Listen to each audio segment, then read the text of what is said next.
minus 7,2 derajat Celcius. Itulah suhu terendah yang pernah tercatat di sebuah permukiman manusia. Bukan di stasiun penelitian, bukan pula di lokasi ekspedisi sementara. Ini adalah tempat tinggal nyata, tempat keluarga membangun rumah dan anak-anak tumbuh dewasa. Di wilayah ini, matahari dapat menghilang selama berminggu-minggu. Uap napas membeku, bahkan sebelum menyentuh tanah. Berdasarkan batas normal tubuh manusia, aliran darah seharusnya melambat, jari-jari kehilangan rasa, dan hawa dingin akhirnya mengambil kendali. Namun, di tengah kesunyian putih ini, tepat di ambang kemampuan manusia untuk bertahan, hidup sejumlah masyarakat yang tidak hanya mampu menghadapi kondisi tersebut. Mereka justru memandang salah satu wilayah paling kejam di planet ini sebagai rumah. Inilah kisah mereka, beserta cara-cara luar biasa yang mereka gunakan untuk menaklukkan hawa dingin. Suku Nenet masyarakat pertama tinggal di wilayah yang namanya telah menggambarkan segalanya. Dalam bahasa mereka, Yamal berarti ujung dunia. Wilayah itu merupakan daratan tundra beku di Siberia barat laut, menjulur seperti lidah hingga akhirnya berhenti di tepi Samudra Arktik. Sekitar 5.000 orang Nenet masih berpindah-pindah di sana, mengikuti kawanan rusa kutub yang jumlahnya dapat mencapai 10.000 ekor. Mereka tidak menetap. Bagi orang Nenet, rumah bukanlah satu titik di atas peta. Rumah adalah arah yang terus mereka ikuti. Setiap tahun, mereka menempuh perjalanan hingga 2.000 km sambil menarik seluruh kehidupan mereka di atas kereta luncur kayu. Tempat tinggal mereka disebut Chem. Bentuknya menyerupai kerucut, tersusun dari sebanyak 33 batang kayu, dan dilapisi nyuki, yaitu lembaran besar kulit rusa kutub yang disatukan menggunakan urat hewan. Chem bukan sekadar tenda biasa. Bangunan ini dapat didirikan dalam waktu kurang dari 1 jam, bahkan di tengah badai salju, oleh tangan-tangan yang telah mengulang pekerjaan tersebut ribuan kali. Untuk melawan suhu ekstrem, mereka membuat perlindungan tubuh sendiri. Malitsa adalah mantel bertudung dari bulu rusa kutub. Mantel ini dikenakan dengan bagian bulu menghadap ke dalam agar bersentuhan langsung dengan tubuh. Ketika suhu berubah menjadi benar-benar mematikan, mereka menambahkan mantel kedua yang disebut sofik dengan bulu menghadap keluar. Kuncinya terletak pada struktur bulu rusa kutub. Setiap helainya berongga dan mampu menyimpan kantong udara yang tidak bergerak. Dengan demikian, seorang penggembala seolah berjalan di dalam lapisan tipis yang menahan panas tubuhnya sendiri. Lalu, apa yang dapat dimakan di tempat yang hampir tidak ditumbuhi apapun? Sejak musim gugur hingga akhir musim semi, kehidupan orang Nenet hampir sepenuhnya bergantung pada rusa kutub. Sebagian besar dagingnya dimakan mentah dalam keadaan beku. Mereka juga berkumpul untuk menikmati daging segar dan darah yang masih hangat. Bagi orang luar, kebiasaan ini mungkin terdengar keras. Namun, ketika tidak ada satupun sayuran dalam jarak ratusan kilometer, darah hangat tersebut berfungsi layaknya obat. Di wilayah itu, darah rusa menjadi salah satu sumber vitamin terpenting yang dapat ditemukan. Akan tetapi, pengetahuan terdalam orang Nenet bukan hanya tersimpan di dalam tubuh mereka. Pengetahuan itu tertulis di atas salju. Mereka memiliki perbendaharaan kata yang luas untuk menggambarkan berbagai bentuk salju. Salju yang mengeras, salju yang tajam, salju yang menyembunyikan padang rumput terbaik, hingga salju yang menandakan keberadaan air bersih di bawahnya.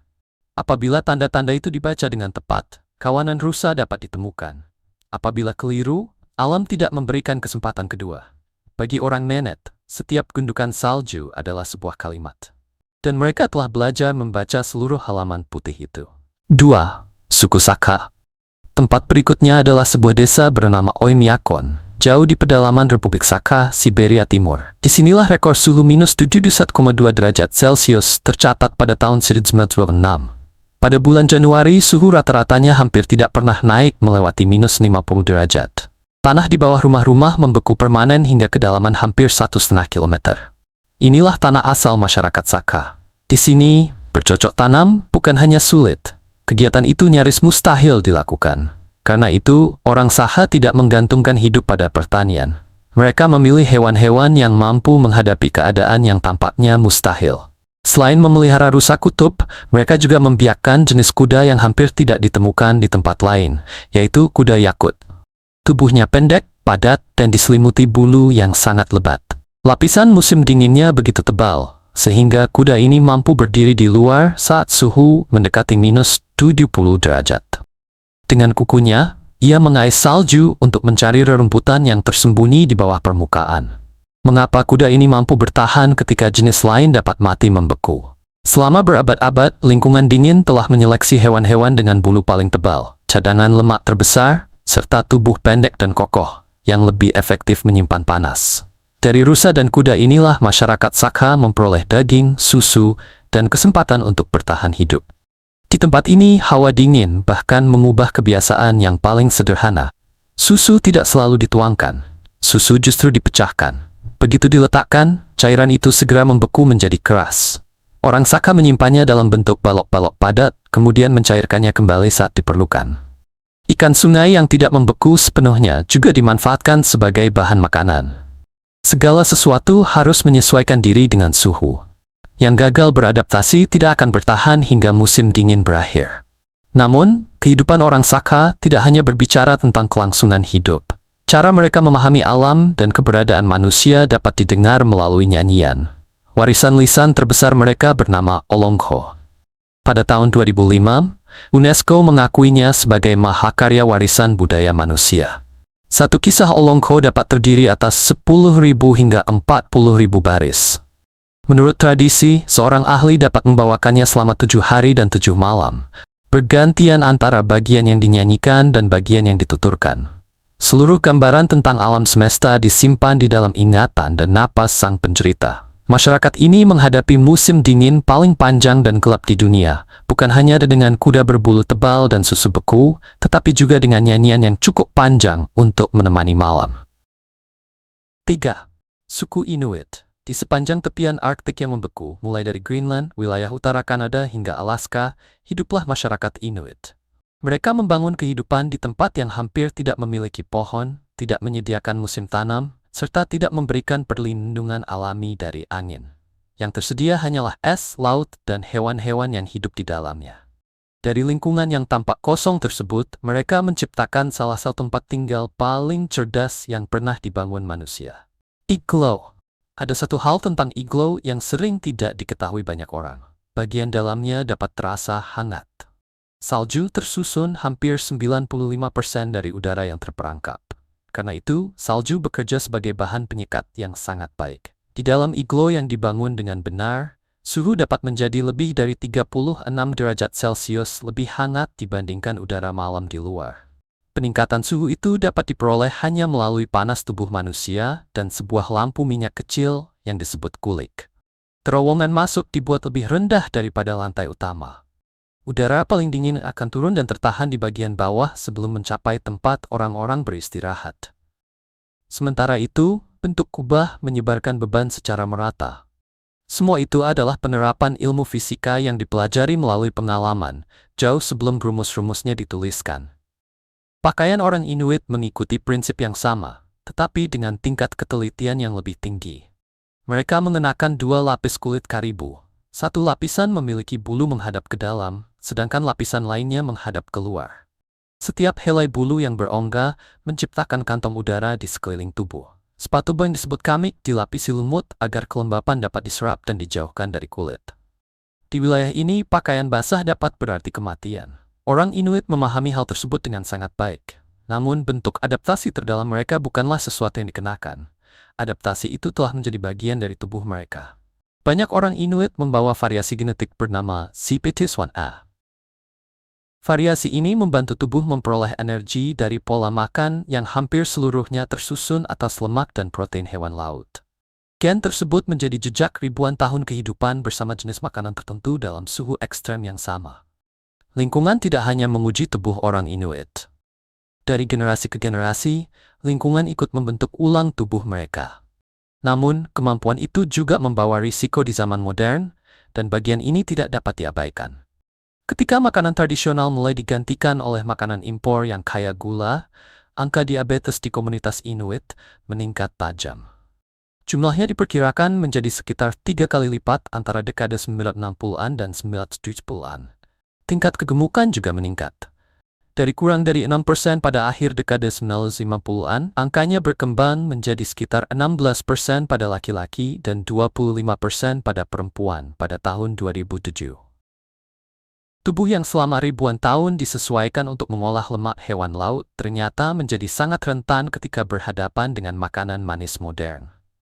Dalam pandangan tradisional Inuit, setiap hewan yang diambil memiliki roh yang harus dihormati. Dapat perwistatitoy di apply manjum untuk tidak bom mereka. Suku Yupik di sebelah barat dan selatan wilayah Inuit melintasi dataran pesisir luas Delta Yukon, Kuskokwim di Alaska, hidup masyarakat Yupik. Mereka menyebut diri mereka Yupit, yang bermakna manusia sejati dari tanah tersebut. Saat musim semi tiba, mereka berpindah ke perkemahan penangkapan ikan. Sepanjang tahun, mereka berburu anjing laut, walrus, dan paus, serta mengumpulkan buah beri yang tumbuh di tundra. Dunia mereka bukan hanya es. Dunia itu juga terdiri atas air, rerumputan, dan cahaya musim panas yang berlangsung sangat lama. Kemampuan bertahan hidup diwariskan dari satu tangan ke tangan berikutnya. Di dalam bangunan yang menjadi pusat kehidupan desa, bangunan itu disebut kaskik, rumah bersama bagi kaum laki-laki. Tempat tersebut sekaligus berfungsi sebagai bengkel, ruang belajar, dan aula upacara. Di dalamnya anak laki-laki mempelajari cara mengukir, membuat peralatan, dan membangun perahu berlapis kulit yang membawa masyarakat mereka ke laut. Perahu-perahu itu dikenal sebagai baidarka dan kayak. Rangkanya dibuat dari kayu hanyut dan tulang, kemudian dibungkus kulit anjing laut. Hasilnya cukup ringan untuk diangkat, tetapi cukup kuat untuk digunakan mengejar paus. Kaum perempuan memiliki rumah sendiri di dekatnya yang disebut ena. Seluruh masyarakat diatur dengan satu tujuan mendasar, mengajarkan generasi muda cara mempertahankan hidup. Kemudian terdapat dunia roh, yang bagi masyarakat Yupik tidak pernah benar-benar terpisah dari kehidupan sehari-hari. Di pusat kepercayaan mereka berdiri Elam Yua, sosok atau roh alam semesta. Ia dipandang sebagai sumber yang memberikan cara hidup kepada orang Yupik. Untuk menjaga keseimbangan dengan hewan-hewan yang menopang kehidupan mereka, masyarakat Yupik membuat topeng. Bentuknya menakjubkan dan seringkali tidak simetris, tersusun dari kayu hanyut serta bulu burung, kemudian diciptakan dengan arahan seorang dukun. Ketika mengenakan topeng tersebut, seorang dukun dipercaya dapat berkomunikasi dengan roh hewan atau menarik penyakit keluar dari tubuh seseorang yang sedang sakit. Ada satu hal tentang topeng-topeng itu yang sulit dilupakan. Banyak di antaranya dibuat hanya untuk satu upacara. Setelah digunakan, topeng tersebut sengaja dihancurkan atau dikembalikan ke alam. Hal terpenting bukanlah bendanya, melainkan saat terjadinya hubungan dengan dunia roh. Setelah menyelesaikan tugasnya, topeng itu dilepaskan. Karena itulah ada ironi ketika banyak topeng yang masih tersisa kini disimpan selamanya di balik kaca museum yang sangat jauh oleh orang-orang yang justru tidak sanggup melepaskannya. Suku Sami. Di ujung utara Eropa terdapat sebuah wilayah yang tidak muncul sebagai negara tersendiri pada peta politik. Masyarakat Sami menyebutnya Sapmi. Wilayah tersebut membentang melintasi bagian paling utara Norwegia, Swedia, dan Finlandia hingga semenanjung Kola di Rusia. Sami merupakan satu-satunya masyarakat adat yang diakui secara resmi di seluruh Eropa. Jumlah mereka diperkirakan antara 80.000 hingga 100.000 orang, hidup di lingkungan yang tidak dapat ditinggali oleh sebagian besar masyarakat Eropa lainnya. Bagi sebagian orang Sami, kehidupan masih bergerak mengikuti rusa kutub. Mereka membangun salah satu tradisi penggembalaan rusa kutub berskala besar dan terorganisasi yang masih bertahan di dunia. Di beberapa negara, hak untuk menggembalakan rusa bahkan secara hukum dikhususkan bagi masyarakat Sami. Kehidupan seseorang dapat dibaca melalui pakaian yang dikenakannya. Busana tradisional mereka disebut gakti. Warna, bentuk, dan pola pada pakaian itu dapat menunjukkan asal daerah pemakainya.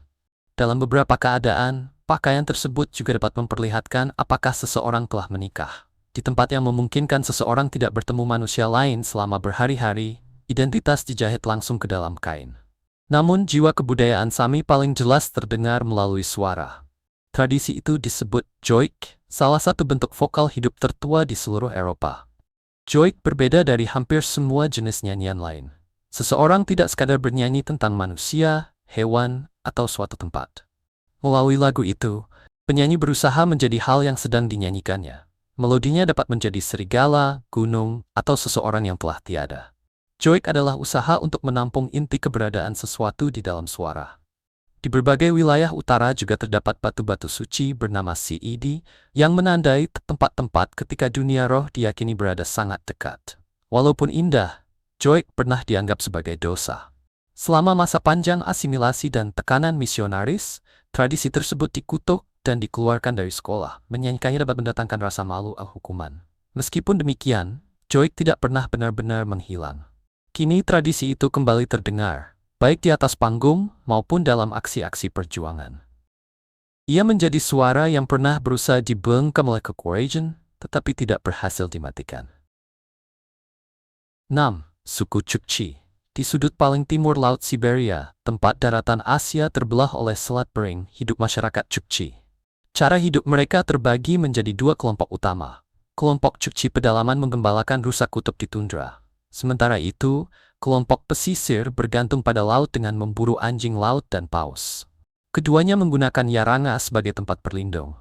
Yaranga adalah tenda besar berbentuk bundar tersusun dari tiang dan kulit hewan, serta dirancang untuk menyimpan panas tubuh ketika angin dari Samudra Arktik menghantam tanpa penghalang. Namun, bagian paling luar biasa dalam sejarah mereka adalah apa yang berhasil mereka lakukan terhadap sebuah kekaisaran. Pada awal abad ke-14, ketika Rusia telah bergerak melintasi hampir seluruh Siberia, hanya satu masyarakat yang masih gagal ditaklukkan sepenuhnya, Chukchi. Mereka bertempur melawan pasukan Rusia selama puluhan tahun. Pada tahun 1947, orang Chukchi menewaskan seorang perwira Rusia bernama Pavlutsky dalam pertempuran. Kerugian yang mereka timbulkan begitu besar, sehingga Rusia akhirnya meninggalkan bentengnya di Anadyr dan menarik diri. Peperangan tersebut berlangsung dari 1941 hingga 1978. Hasil akhirnya merupakan sesuatu yang hampir tidak pernah diterima Kekaisaran Rusia. Kekalahan militer dan keputusan untuk berdagang dengan masyarakat yang tidak berhasil mereka hancurkan. Bahkan sebuah undang-undang Rusia dari tahun 1957 masih mencatat mereka sebagai orang asing yang belum sepenuhnya ditaklukkan. Mereka menyebut diri sendiri Luora Vetlan, yang berarti satu-satunya manusia sejati. Perlawanan mereka begitu kuat sehingga dalam beberapa catatan, para pejuang yang terkepung lebih memilih mati daripada ditangkap. Disinilah muncul paradoks paling menyakitkan dalam sejarah mereka. Hawa dingin tidak mampu mematahkan orang Chukchi. Kekaisaran yang menelan hampir satu benua juga gagal menghancurkan mereka. Namun, ancaman terbesar justru datang dalam bentuk yang jauh lebih perlahan. Pada masa Soviet, kehidupan sehari-hari mereka mengalami pengikisan. Bahasa mendapat tekanan, tradisi menggembala melemah, kepercayaan lama dan para dukun yang membawanya semakin disingkirkan. Masyarakat yang tidak dapat dikalahkan oleh pasukan, akhirnya harus berjuang mempertahankan hal-hal yang terlihat sederhana, kata-kata yang digunakan nenek mereka, dan kisah-kisah yang hanya diketahui oleh komunitas mereka. Apa yang tidak dapat dirampas oleh perang selama 100 tahun hampir lenyap hanya dalam satu generasi keheningan. 7. Suku Tlingit sekarang. Perjalanan bergerak menuju pesisir tenggara Alaska, dan pemandangannya berubah sepenuhnya. Tidak ada tundra terbuka di sini. Sebagai gantinya, tumbuh hutan hujan beriklim sedang yang dipenuhi pohon cedar dan cemara, disuburkan oleh curah hujan tinggi. Lautnya begitu kaya akan salmon sehingga hasil alam tersebut mampu menciptakan masyarakat yang makmur. Inilah tanah masyarakat Tlingit, wajah yang lebih hangat dari kawasan utara, tempat dunia dingin bertemu hutan dan pasang laut. Susunan sosial mereka memiliki bentuk yang sering mengejutkan orang luar. Masyarakat Tlingit menganut garis keturunan ibu. Artinya, klan serta kedudukan sosial diwariskan melalui pihak ibu, bukan ayah. Kekayaan berasal dari penguasaan jalur migrasi salmon, hutan cedar, dan jaringan perdagangan yang menjangkau wilayah sangat luas.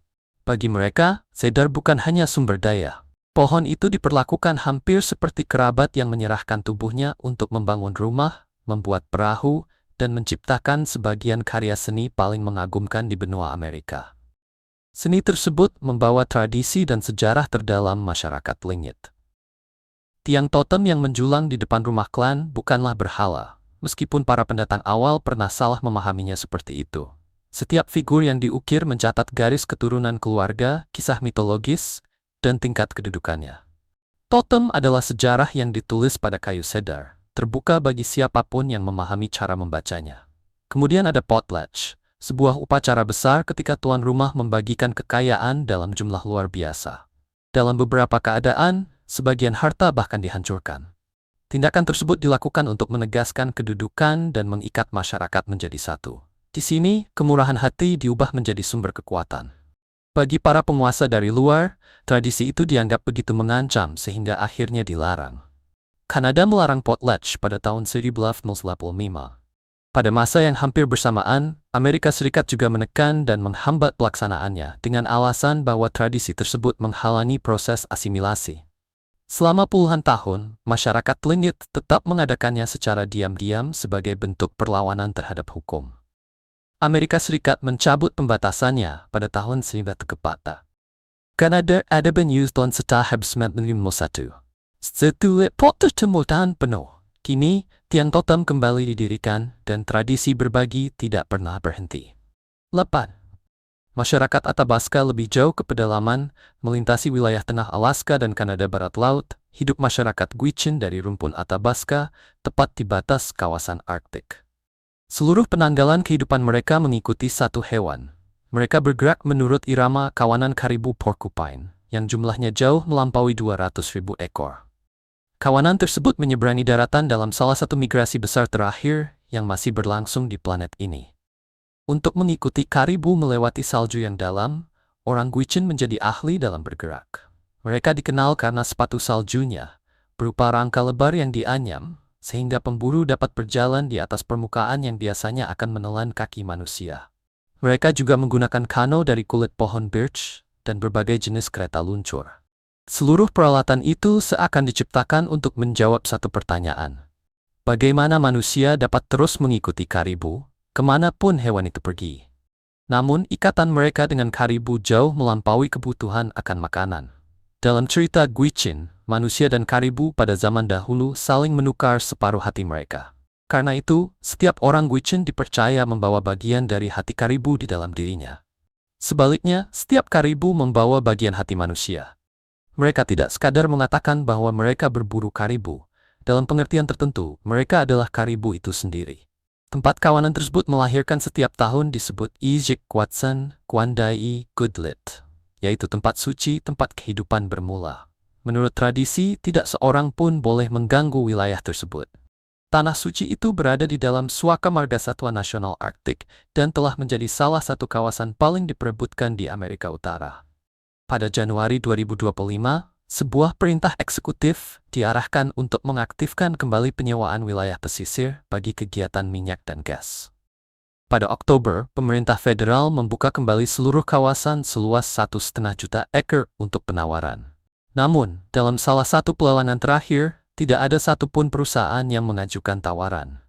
Menjelang awal 2026, kelompok-kelompok konservasi membawa persoalan tersebut ke pengadilan. Orang Gwich'in tetap melakukan hal yang telah mereka lakukan selama banyak generasi. Berdiri di antara mesin pengeboran dan tempat kehidupan dimulai, demi kawanan yang mereka yakini membawa separuh hati mereka. 9. Suku Dolgan di Semenanjung Taimyr, Rusia bagian utara tengah, jauh di atas lingkar Arktik, hidup masyarakat Dolgan. Mereka memiliki kedudukan yang tidak biasa. Dolgan dianggap sebagai kelompok etnis termuda yang diakui di Rusia, setelah memperoleh pengakuan resmi pada akhir dekade 1950-an. Sebagian besar asal-usul suatu masyarakat menghilang ke dalam kabut masa kuno.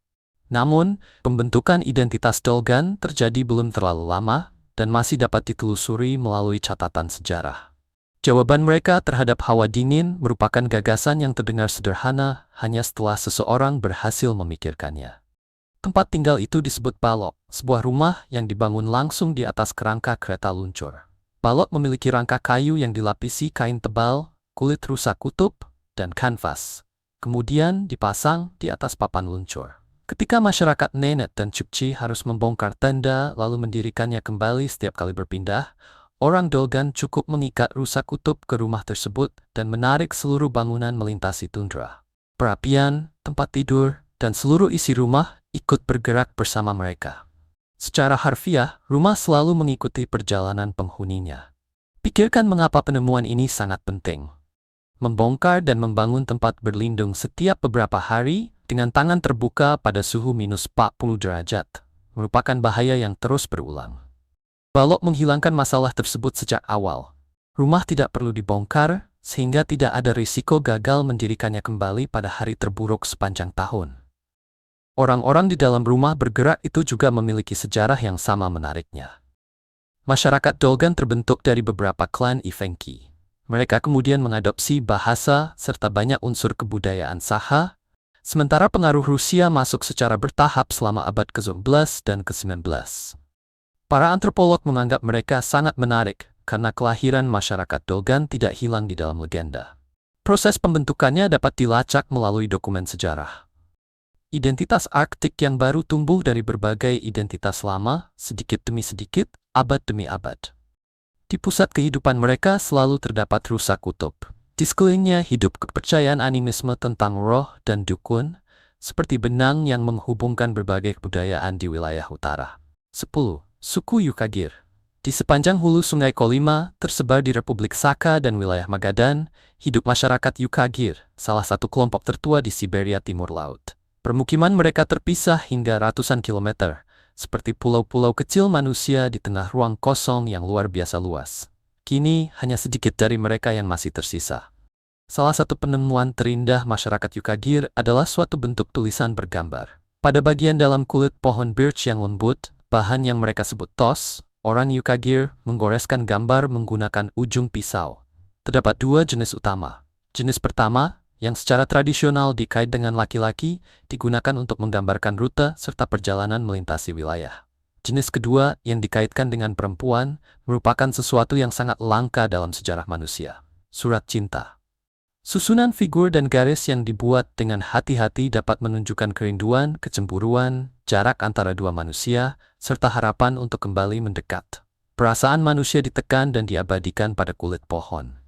Dalam kepercayaan lama mereka, seorang dukun klan tidak sekadar menghilang setelah meninggal. Ia dapat berubah menjadi semacam dewa. Kenangannya terus dihormati, sementara mimpi-mimpinya dibaca sebagai pertanda dari dunia lain. Namun, kisah Yukagir tidak dapat disampaikan tanpa membicarakan keadaan mereka saat ini. Jumlah orang Yukagir sekarang diperkirakan hanya sekitar 700 hingga beberapa ribu jiwa. Bahasa mereka tercatat berada dalam kondisi sangat terancam.